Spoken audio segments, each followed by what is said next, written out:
Grandpa, Grandpa, wake up, wake up. It's Bible story time.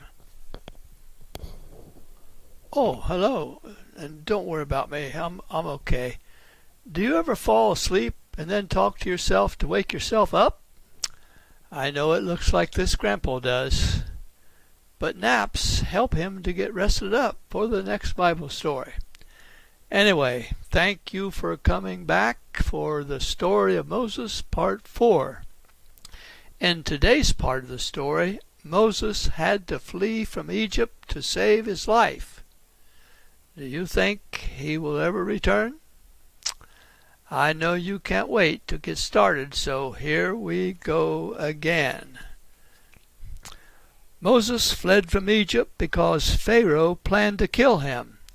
And for the next 40 years, he lived in a land called Midian. Do you think Moses felt like a failure?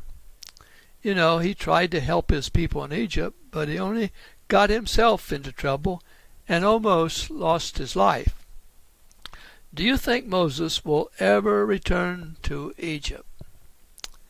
His answer would probably be, "No way, Jose." Oh, that Jose part wasn't in there. But God had a different plan. In the land of Midian, Moses soon became friends with the priest. His name was Jethro. And he helped Jethro take care of his sheep. After a period of time, the king of Egypt died.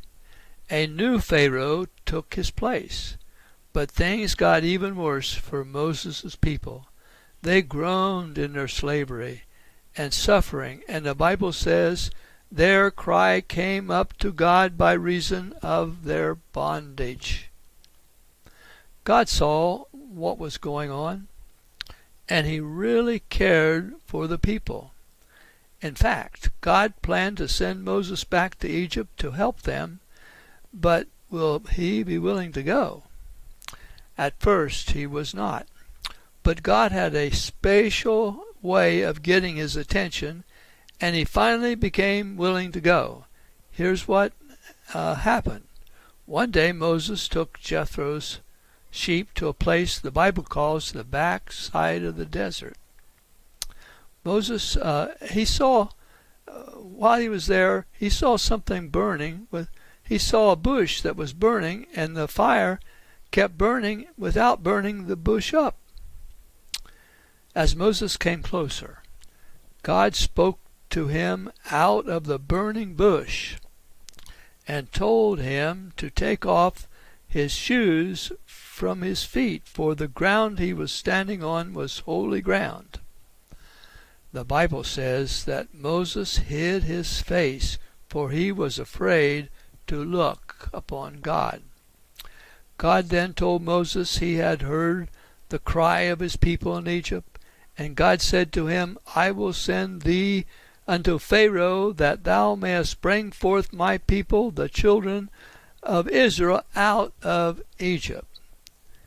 If you were Moses, would you still be afraid to go back to Egypt? Don't miss part 5 tomorrow of the story of Moses.